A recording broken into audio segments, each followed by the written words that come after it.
Recently, I've been talking about stepping up, being courageous, challenging things that we feel are wrong, things that we see in our networks every day, whether that's in our social networks or our working networks.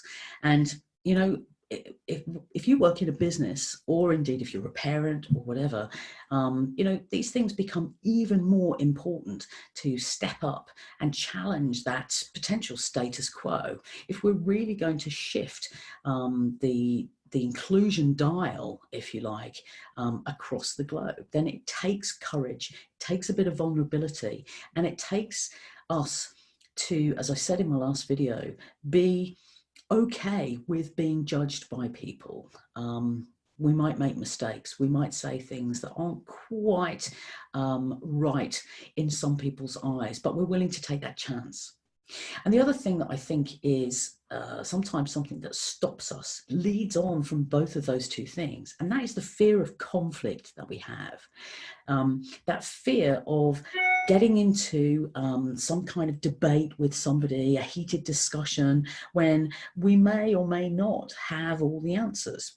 Well, I have a couple of thoughts on this. You won't be surprised to hear. Well, the first is, get to understand more about the situation you are challenging.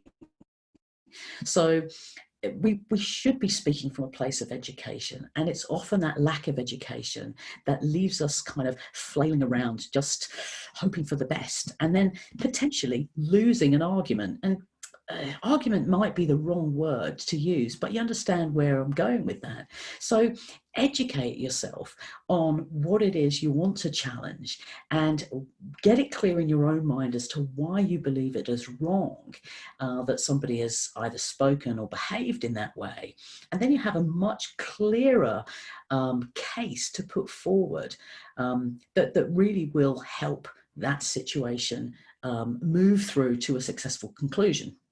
Now, the other thing to bear in mind about conflict is that despite all of the bad press that conflict gets, conflict in its right form is absolutely a good thing to have in a business, in society. Without conflict, we can't move forward. And I'll tell you more about that. Think of conflict as a continuum. All right, this is a model that I'm sharing with you. It's called, funnily enough, the conflict continuum.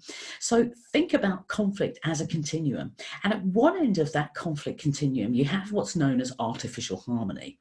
Now, artificial harmony is basically where nobody wants to speak up. This is that kind of lack of vulnerability, or that fear of judgment that I talk about. So nobody wants to speak up. Nobody wants to challenge. Inside, they're perhaps bubbling away with fury, but they don't feel safe to open up and present their argument. That's not healthy, right? And all the way across the other side of the conflict continuum, you have what's known as personal attacks. Well, you probably don't need me to define what those are, but that's when the name calling starts, the bullying, the bitterness, and the nastiness comes into place. And that's also not healthy. So you've got both ends of the continuum, one very different to the other, but neither of them particularly healthy.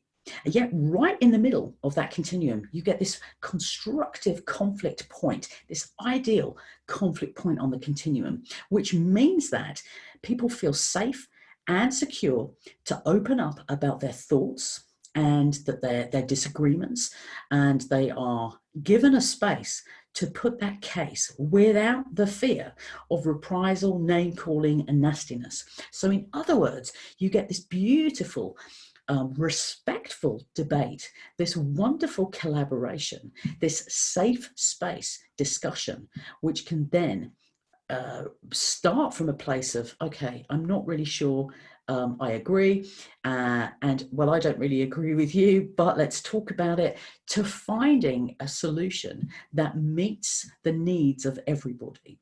So when you think about conflict, don't just think about it as a bad thing or as a negative thing in your world. Conflict is vital for progress to happen. And so if we're thinking about turning the dial on inclusion and really creating some sustainable change, there will be times that you'll need that courage and vulnerability to be able to open up and debate respectfully, but never allow it to tip over into personal attacks, because that's when people disengage and will inevitably fight back and become defensive. And that gets us nowhere. So I wonder, where have you experienced constructive conflict in your world? And how can you perhaps put steps in place to make sure that in your networks, whether socially or whether in your business network, you can avoid personal attacks, you can avoid artificial harmony, but instead you can create safe spaces for people to come together in meaningful discussion to move the dial forward? It's the only way we can do it. And I'll leave it with you to ponder. I'll see you again next time.